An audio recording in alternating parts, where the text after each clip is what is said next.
My mother-in-law was secretly sabotaging my birth control because she wanted grandchildren. Hey everyone, welcome back to this channel. I've got a story today that's so insane. I'm still having trouble believing it actually happened to me. It's about how my seemingly sweet mother-in-law was secretly sabotaging my birth control pills because she desperately wanted grandchildren. When I tell you this woman went to disturbing lengths to try to get me pregnant without my knowledge, I'm not exaggerating. This is probably the most violated I've ever felt in my entire life. So let me start from the beginning. My name is Amanda. I'm 26 years old. And I've been married to my husband Tyler for 2 years now. Tyler and I have been together for 4 years total, and we have a great relationship. We're both focused on our careers right now. I'm a graphic designer and he's a software engineer, and he's been on the same page about waiting to have children until we're more financially stable and emotionally ready. Tyler's mother, Patricia, seemed like a dream mother-in-law at first. She was warm, welcoming, and always made me feel like part of the family from day one. She'd invite me to girls' days, ask for my opinion on family decisions, and constantly tell Tyler how lucky he was to have found me. I genuinely thought I'd hit the jackpot with in-laws, because so many of my friends had horror stories about their husbands' mothers. Patricia was also very involved in our lives, which I initially appreciated. She lived about 20 minutes away and would come over frequently to help with things around the house, bring us home-cooked meals, or just spend time with us. Tyler and I both worked long hours, so having someone who cared about us and wanted to help out felt like a blessing. But there were some things about Patricia that should have been red flags. Looking back, she was obsessed with babies and children in general. Every time we'd go anywhere together and see a baby, she'd make comments about how beautiful they were and how much she loved being around little ones. She'd constantly show us pictures of her friends' grandchildren and tell us stories about all the wonderful experiences she was missing out on. Patricia also had a habit of making comments about when Tyler and I were going to give her grandchildren. At first, these seemed like typical mother-in-law remarks that I'd heard other married friends complain about. She'd make jokes about wanting to be a grandmother before she got too old to enjoy it, or she'd hint that we shouldn't wait too long because having children gets harder as you get older. Tyler and I would always politely deflect these comments and explain that we weren't ready yet, but that we did want children someday. Patricia would nod and smile and say she understood, but then she'd bring it up again the next time we saw her. It became a pattern that was starting to wear on me. But Tyler assured me that his mom meant well and was just excited about the possibility of grandchildren. About 8 months ago, Patricia's comments about grandchildren became much more frequent and much more pointed. Instead of general hints, she started asking specific questions about our timeline for having children.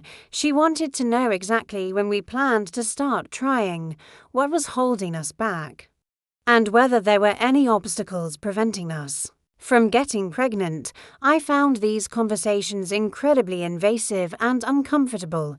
Our reproductive choices were private, and I didn't feel like I owed my mother-in-law detailed explanations about my birth control or my personal feelings about pregnancy and motherhood. But Patricia seemed to think that as Tyler's mother, she had a right to be involved in these decisions. Tyler tried talking to his mom about backing off and giving us space to make our own choices about when to have children, but Patricia would get emotional and say that she was just concerned about our future happiness and that she didn't want us to miss out on the joy of parenthood by waiting too long. She'd cry and apologize for overstepping, but then she'd do the same thing again the next week. Around this time, I started noticing some changes in my body that were concerning me. I was on birth control pills, the same brand and dose I'd been taking for years without any issues. But suddenly, I was experiencing breakthrough bleeding, mood swings, and other symptoms that suggested my hormones were fluctuating in ways they shouldn't be if my birth control was working properly. At first, I thought maybe I was just stressed from work or that my body was changing as I got older, but the symptoms persisted for several weeks, so I made an appointment with my gynecologist to discuss what might be going on. My doctor ran some tests and asked detailed questions about my birth control routine. Everything seemed normal. I was taking my pills at the same time every day. I hadn't missed any doses. And I hadn't started any new medications that might interfere with the effectiveness of my birth control. The doctor suggested that sometimes birth control can become less effective over time, and that I might need to switch to a different brand or formulation. She gave me samples of a new pill to try and told me to come back in a few months if the symptoms continued. But switching birth control didn't solve the problem. If anything, my symptoms got worse. I was having irregular bleeding, severe mood swings, nausea, and fatigue. I felt like my hormones were completely out of whack, but my doctor couldn't find any medical explanation for what was happening. That's when I started paying closer attention to my birth control routine. I kept my pills in the medicine cabinet in our master bathroom, the same place I'd always kept them, but I began to notice that sometimes the foil backing on the pill packets looked slightly different than I remembered at first. I thought I was just being paranoid. The differences were subtle. Maybe the foil looked a little more wrinkled than usual, or the adhesive seemed slightly loose around the edges. But as I started examining my pill packets more carefully, I became convinced that someone had been tampering with them. I decided to test my theory by marking my pill packets in a way that would be invisible unless you knew what to look for. I used a tiny dot of clear nail polish in a specific spot on each packet, so I could tell if anyone had been handling them. Sure enough, within a week, I found that my pill packets had been moved and the nail polish dots were in different positions than where I'd placed them. Someone was definitely accessing my birth control when I wasn't around. The only people who had regular access to our house were Tyler and Patricia. Tyler was at work during the day when I was also at work, so it would be difficult for him to tamper with my pills without me noticing. But Patricia had a key to our house and often came over during the day when we weren't home to do things like water plants, accept deliveries, or clean. I started keeping track of when Patricia visited our house and comparing those dates to when I noticed my pill packets had been disturbed. The pattern was undeniable. Every time Patricia came over when we weren't home, my birth control showed signs of tampering, but I still couldn't figure out what exactly she was doing to my pills. They looked normal when I took them, and I wasn't missing any doses. I began to suspect that Patricia might be replacing my birth control pills with something else, but I wasn't sure what or how. I decided I needed concrete evidence before I could confront anyone about this. So I set up a small hidden camera in our bathroom, positioned so it could capture anyone accessing the medicine cabinet where I kept my pills. The camera I bought was tiny and battery-operated. Designed for home security, I hid it behind some decorative items on a shelf where it wouldn't be noticeable, but would have a clear view of the medicine cabinet. It took less than a week to catch Patricia in the act. I was at work one day when I got a motion alert from the camera. I checked the live feed from my phone and watched in real time as my mother-in-law opened our medicine cabinet, took out my birth control packet, and began carefully removing pills from their individual slots. But what she did next was even more disturbing than I had imagined. Patricia pulled out what looked like a bottle of vitamins from her purse and began replacing my birth control pills with what appeared to be vitamin tablets or sugar pills. She worked carefully and methodically, making sure each replacement pill fit properly in its slot, and that the foil backing looked undisturbed. I watched this entire process happen in real time, feeling sick to my stomach as I realized what my mother-in-law had been doing to me for months. She wasn't just tampering with my birth control, she was completely replacing it with dummy pills, essentially ensuring that I had no contraceptive protection while thinking that I did.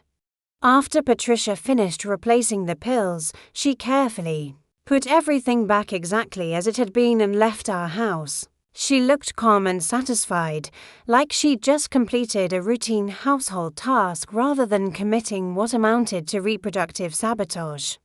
I immediately called in sick to work and drove home to examine my pill packets more closely. Using a magnifying glass, I could see subtle differences between the replacement pills and my actual birth control. The shape and color were slightly different, and they didn't have the same imprinted numbers and letters that pharmaceutical birth control pills typically have. I collected several of the replacement pills as evidence and took them to a pharmacist to be analyzed. The pharmacist confirmed that these were not birth control pills at all. They were generic multivitamins that had been shaped and colored to roughly resemble contraceptive pills. The pharmacist was horrified when I explained what had happened and strongly advised me to contact both law enforcement and my doctor immediately. She explained that what Patricia had done was not just a violation of trust, but potentially illegal, as it constituted tampering with prescription medication and reproductive coercion. I was devastated. For months, I had been taking what I thought was birth control, but what was actually just vitamins. I had been having unprotected sex with my husband without either of us knowing it. All because my mother-in-law had decided that her desire for grandchildren was more important than my right to make my own reproductive choices. I immediately made an emergency appointment with my gynecologist to get tested for pregnancy and to discuss emergency contraception options. Thankfully, I wasn't pregnant, but my doctor was appalled by what had happened and documented everything thoroughly in case I decided to pursue legal action. The hardest part was figuring out how to tell Tyler what his mother had done. I knew this would devastate him.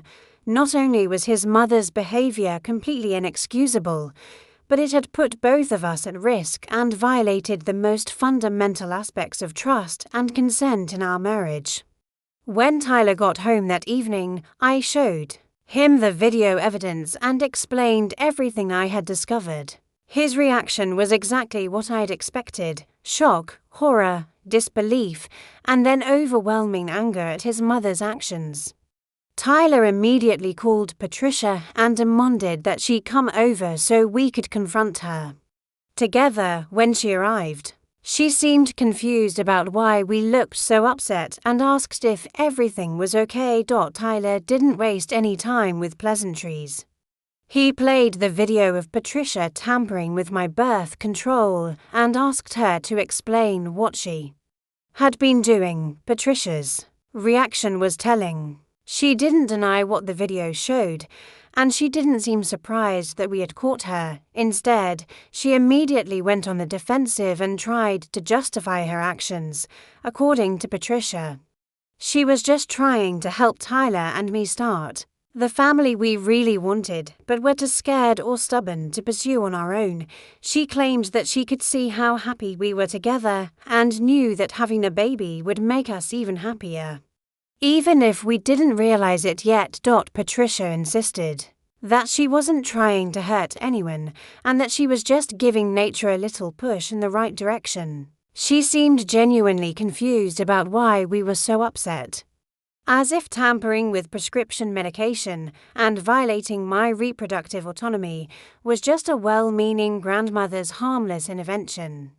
When Tyler and I explained that what she had done was illegal and had put my health at risk, Patricia became defensive and accused us of overreacting. She said that lots of couples had happy accidents and that we would thank her someday when we had beautiful grandchildren for her to spoil. The conversation became increasingly heated as it became clear that Patricia felt no genuine remorse for what she had done. She kept insisting that her intentions were good and that the ends justified the means. She even suggested that I was being selfish by taking birth control in the first place when I had a husband who would be a wonderful father. Tyler was furious with his mother in a way I'd never seen before. He told her that what she had done was unforgivable, that it was a violation of both of our trust and autonomy, and that she had potentially committed several crimes. He demanded that she leave our house immediately and not contact us until she was prepared to take full responsibility for her actions. But Patricia wasn't done. As she was leaving, she made one final comment that revealed just how entitled she felt to control my reproductive choices. She said that as Tyler's mother, she had a right to want grandchildren, and that it was my duty as his wife to give them to her. That comment crystallized everything for me. Patricia didn't see me as an autonomous person with my own rights and choices. She saw me as a vessel for producing the grandchildren she wanted, and she felt justified in doing whatever it took to achieve that goal.